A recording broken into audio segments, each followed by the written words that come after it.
నెల్లూరులో doctor BR Ambedkar జయంతి వేడుకలు ఘనంగా జరిగాయి. నగరంలోని వీఆర్సీ కూడలి వద్ద ఉన్న అంబేద్కర్ విగ్రహానికి పలు పార్టీల ప్రజా ప్రతినిధులు, నాయకులు, పలువురు మేధావులు పూలమాలలు వేసి ఘన నివాళులర్పించారు.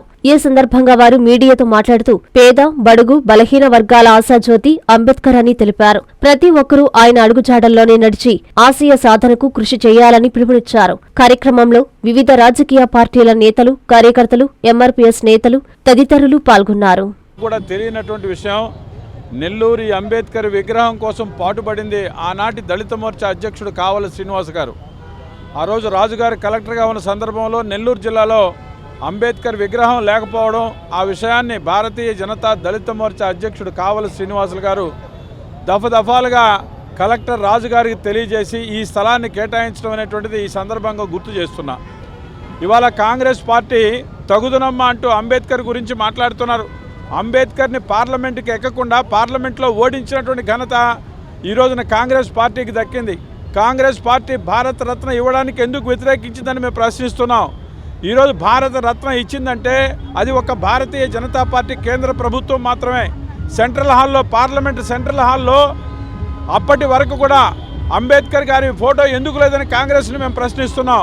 కాంగ్రెస్ పార్టీ కానీ, కమ్యూనిస్టు పార్టీలు కానీ అంబేద్కర్ గారిని, ఆయన ఆశయాలను తూట్లు పడడానికి ప్రయత్నం చేస్తే శ్రీ అటల్ బిహారీ వాజ్పేయి గారు పేదల కోసం, ఎస్సీ, ఎస్టీ, బడుగు వర్గాలకి రాజ్యాంగంలో ప్రమోషన్స్లో కూడా రిజర్వేషన్ కల్పించినటువంటి వ్యక్తి శ్రీ అటల్ బిహారీ వాజ్పేయి గారు.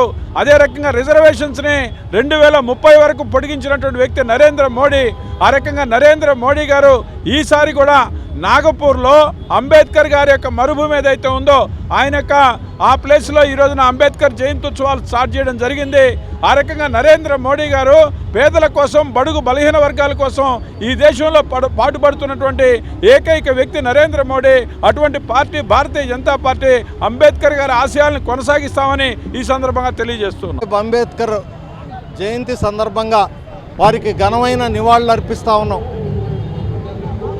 బాబాసాహెబ్ అంబేద్కర్ గారిని వారి ఆశయాలకు అనుగుణంగా ఈ దేశంలో పేద వర్గాలకు సంబంధించి ప్రత్యేకించి ఎస్సీ, ఎస్టీ, బీసీ వర్గాలని ఆర్థికంగా, సామాజికంగా ముందుకు తీసుకుపోవాలనే ఆలోచనతో వారు పనిచేసిన విధానానికి ఈరోజు ప్రధానమంత్రి నరేంద్ర మోడీ గారు మద్దతిచ్చి ఆయనకు ఆలోచనకు అనుగుణంగా పనిచేస్తుంది ప్రధానమంత్రి నరేంద్ర మోడీ. ఈ దేశంలో బాబాసాహెబ్ అంబేద్కర్ని అవమానించింది కాంగ్రెస్ పార్టీ. బాబాసాహెబ్ అంబేద్కర్ని పార్లమెంట్లో అడుగుపెట్టనీయకుండా ఓడించింది కాంగ్రెస్ పార్టీ. కాంగ్రెస్ పార్టీ బాబాసాహెబ్ అంబేద్కర్ని ఆ విధంగా అవమానించి ఈరోజు రిజర్వేషన్ల విషయంలో బీజేపీ ద్రోహం చేస్తుందని చెప్పి ప్రచారం చేయడం ఏందని చెప్పి ఈ సందర్భంగా నేను ప్రశ్నిస్తూ, ప్రత్యేకించి రిజర్వేషన్లకి, ప్రత్యేకించి ఎస్సీ, ఎస్టీ వర్గాలకి ఈ దేశంలో రిజర్వేషన్ సౌకర్యానికి అదనంగా ఉద్యోగాల్లో కూడా రిజర్వేషన్ సౌకర్యం కల్పించింది అటల్ బిహారీ వాజ్పేయి గారని ఈ సందర్భంగా నేను తెలియజేస్తా ఉన్నా. దాంతోపాటుగా బాబాసాహెబ్ అంబేద్కర్ గారు 5 ప్రదేశాలను గుర్తించి పంచతీర్థాలుగా 1000 కోట్లు ఖర్చు పెట్టి బాబాసాహెబ్ అంబేద్కర్కి చిహ్నాలుగా నిలిపింది నరేంద్ర మోడీ.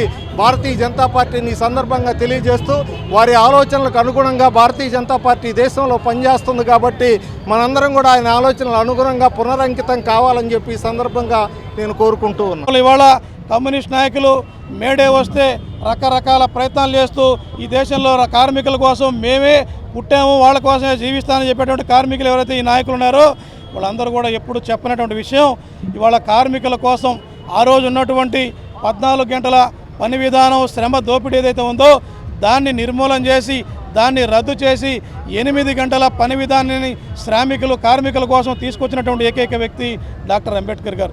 ఈ విధంగా అనేక సందర్భాల్లో ఇవాళ ఈ దేశాన్ని, ఈ దేశంలో ఉన్న మెజారిటీ ప్రజల యొక్క జీవన ప్రమాణాలు దృష్టిలో పెట్టుకుని వారు రాజ్యాంగం రచించారు.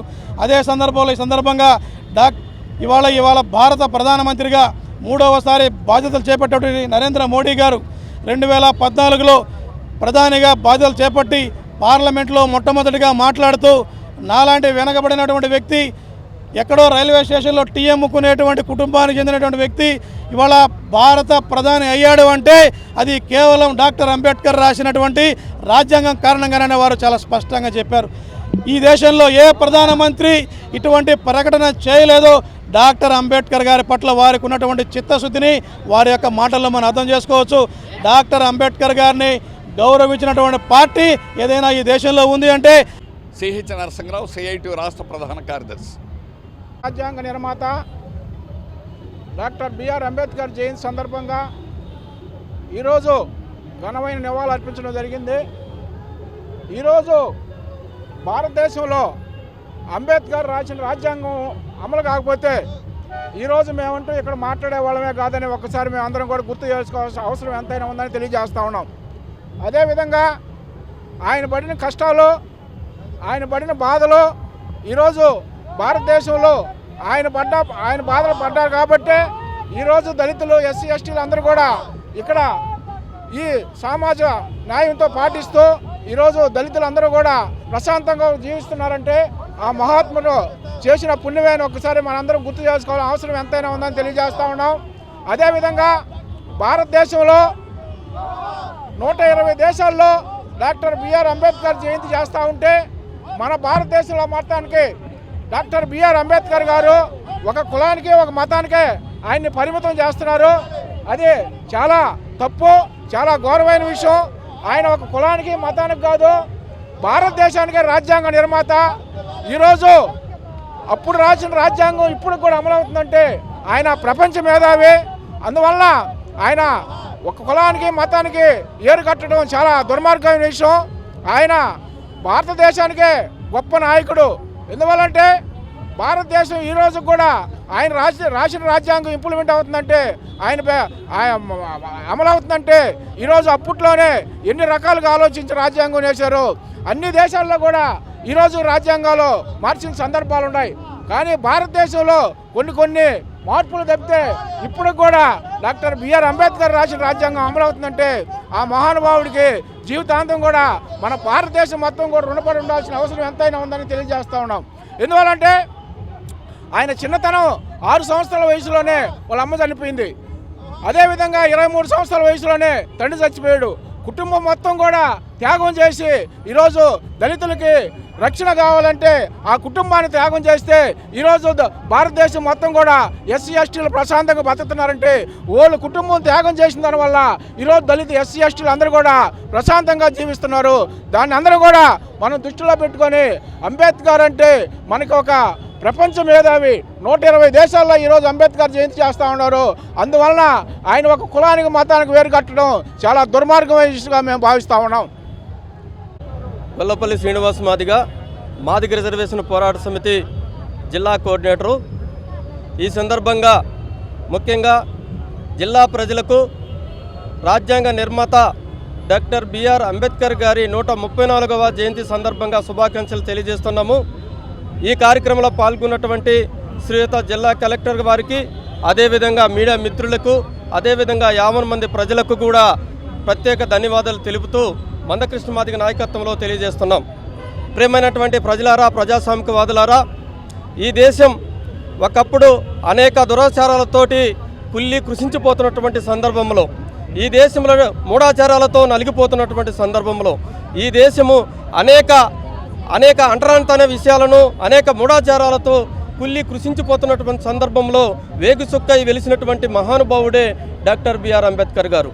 డాక్టర్ బిఆర్ అంబేద్కర్ గారు అత్యంత పేద కుటుంబంలో పుట్టి, అత్యంత అంటరానితనంలో కుటుంబంలో పుట్టి, మరి పెద్ద చదువులు చదివి ఇప్పటి వరకు ఈ దేశంలోనే, ప్రపంచంలోనే ఎవరూ చదవనటువంటి చదువులు చదివి మరి ఈ దేశానికి తన జ్ఞాన సంపత్తి ద్వారా, తన యొక్క అకుంఠ దీక్షతో నేను ఏ దేశంలో అయితే పుట్టానో ఆ దేశానికి సర్వశక్తులు ఒడ్డి ఈ దేశ అభివృద్ధి కోసం, ఈ దేశ సమగ్ర అభివృద్ధి కోసం, ఈ దేశం ప్రపంచంలోనే ముందు అడుగు వేయాలనేటువంటి ఉద్దేశంతోనే ఆయన అకుంఠ దీక్షతో రాజ్యాంగాన్ని నిర్మించి భారత ప్రజలకు అప్పచెప్పినటువంటి భరతజాత ముద్దుబిడ్డ. అలాంటి ముద్దుబిడ్డ చెప్పినటువంటి విధానంలో బోధించు సమీకరించు పోరాడు. మరి ఈ సమాజంలో జరుగుతున్నటువంటి అన్యాయాలు, ఆకృత్యాలను కూడా బోధించటము, ప్రజలను చైతన్యపరచటము, పోరాటం ముందుకు తీసుకెళ్లి ఏక మహానుభావుడు కన్న కళలను కూడా నిజం చేయాలని కోరుకుంటూ ముగిస్తున్నాం. జై మాదిగా, జై. బిఆర్ అంబేద్కర్ జయంతి సందర్భంగా భారత రాజ్యాంగాన్ని కాపాడుకోవడం అనేది తక్షణమైనటువంటి కర్తవ్యంగా మిగిలిపోయింది. అంబేద్కర్ జీవితాంతం కూడా అట్టడుగు వర్గాన్ని, అస్పృశ్యత నివారించడానికి దేశం అంతా కూడా మహా ఉద్యమాన్ని నడిపారు. జీవితం అంతా ఆయన ఆశయం కోసం పోరాడారు. రాజ్యాంగ నిర్మాత, రాజ్యాంగ రచయిత. అటువంటి రాజ్యాంగానికి ఈరోజు ప్రమాదం అనేది ఏర్పడింది. ప్రజాస్వామ్యం కూనీ కాబడతా ఉంది. సెక్యులరిజం అనేటువంటిది లేదు. భావస్వేచ్ఛ అనే దానికి ఆటంకాలు ఏర్పడ్డాయి. అందువల్ల ఈ రాజ్యాంగాన్ని కాపాడుకోవడానికి ఈరోజు పార్లమెంట్లోనే అంబేద్కర్ గారిని అవహేళన చేసినటువంటి వారు ఈరోజు అంబేద్కర్ గారికి దండలేస్తున్నారు. పార్లమెంటులో అంబేద్కర్ జిందాబాద్ అనే దాన్ని అవహేళన చేశారు. జైరామ్ అనండి, అప్పుడు మీకు పుణ్యం వస్తుంది, మీరు పరలోకానికి వెళ్తారు, పుణ్యం ప్రాప్తిస్తుందని చెప్పేసి అని హేళన చేయడం అనేటువంటిది దుర్మార్గమైనటువంటి చర్య. రాజ్యాంగాన్ని మీద, అందుకే వారికి రాజ్యాంగం మీద కూడా ఎటువంటి గౌరవం లేదు. అటువంటి పాలకులు ఈరోజు రాజ్యాంగాన్ని ధ్వంసం చేస్తున్నారు. దాన్ని కాపాడడానికి ఇటీవల సుప్రీంకోర్టు గవర్నర్లకు ఇచ్చినటువంటి అధికారాలు ఏమీ లేవు, వాళ్ళు కావాలని అడ్డుకుంటున్నారని కేంద్ర ప్రభుత్వానికి వ్యతిరేకంగా ఉన్నటువంటి రాష్ట్రాల్లో ఆ రాష్ట్రాల గవర్నర్లని అడ్డుగా పెట్టి ఆ రాష్ట్రాల్లో పాలన కాకుండా అడ్డుకున్నారు. దాన్ని సుప్రీంకోర్టు తిప్పికొట్టింది. సుప్రీంకోర్టు తీర్పు ఈరోజు శిరోధార్యమైంది. రాష్ట్రాలకి, గవర్నర్లకు ఎటువంటి అధికారాలు లేవని తేటతెల్లం చేసింది. అందుకని ఒక్కొక్క దశలో ఒక్కొక్క విధంగా ఈరోజు ప్రజాస్వామ్యం 3 రైతాంగానికి వ్యతిరేకంగా 3 నల్ల చట్టాలు 3 నిమిషాల్లో పాస్ చేసింది. అలాగే 4 లేబర్ కోడ్లు 5 నిమిషాలు కూడా చర్చ జరగలేదు. ఏమిటి ప్రజాస్వామ్యం? అందుకని ఈరోజు ప్రజాస్వామ్యాన్ని కాపాడుకోవడమే, డాక్టర్ బిఆర్ అంబేద్కర్కి నివాళి అర్పించడం, సెక్యులరిజాన్ని కాపాడుకోవడమే. అన్ని మతాలు సామరస్యంగా ఉండాలని మహాత్మా గాంధీ కంటే హిందూ అనేవాళ్ళు లేరు. కానీ ఈరోజు మహాత్మా గాంధీ కాదు, దేశానికి ఎవరంటే గాడ్సే జాతి పితలాగా చూడాలని చెబుతున్నారు. గాంధీని అవహేళన చేస్తున్నారు. అందువల్ల దేశ రాజకీయాలు అనేటువంటిది స్వాతంత్ర పునాదులు దేని మీద అయితే ఏర్పడ్డాయో, ఆనాడు డాక్టర్ బిఆర్ అంబేద్కర్ ఏ పునాదుల మీద పోట్లాడారో వాటిని ధ్వంసం చేయడానికి ప్రయత్నం చేస్తుంది పాలకవర్గం.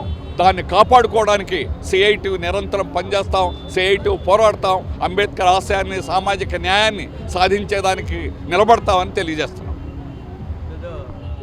అంజనీ శ్రీకరం నెల్లూరు మున్సిపల్ కార్పొరేషన్ పరిధిలో ఆత్మకూరు బస్టాండ్ నుంచి అతి సమీపంలో నుడా మరియు రెరా అప్రూవల్ తో 60 ఎకరాల mega gated community venture Anjani Srikaram. Our project highlights: top class amenities అయిన club house, children's play area, parks, swimming pool, gym, walking tracks తో పాటు ఓవర్ హెడ్ ట్యాంక్, ప్రతి ప్లాట్ కి వాటర్ ట్యాప్ కనెక్షన్, ఇలా అన్ని అధునాతన సౌకర్యాలతో ఇళ్లని ఆనుకుని వెంటనే ఇండ్లు నిర్మించుకున్నటకు సిద్ధంగా ఉన్న venture Anjani Srikaram. Clear title మరియు డాక్యుమెంటేషన్ తో బ్యాంక్ అప్రూవల్ కలిగి పెట్టుబడికైనా ఇండ్లు నిర్మించడానికైనా బెస్ట్ వెంచర్ అంజనీ శ్రీకరం. మన పిల్లల బంగారు భవిష్యత్తు కొరకు భూమిపై పెట్టుబడి పెడదాం. అదే సరైన మార్గం. అదే మన శ్రేయాలు అయితే మరింత నమ్మకం. మీ సొంత ఇంటి కలకు నేడే శ్రీకారం చుట్టండి అంజనీ శ్రీకరంతో. సైట్ విజిట్ కొరకు నేడే సంప్రదించండి. Shriya real estate private limited, Magunta layout, Nellore. Hi Nellore, please subscribe to N3 TV.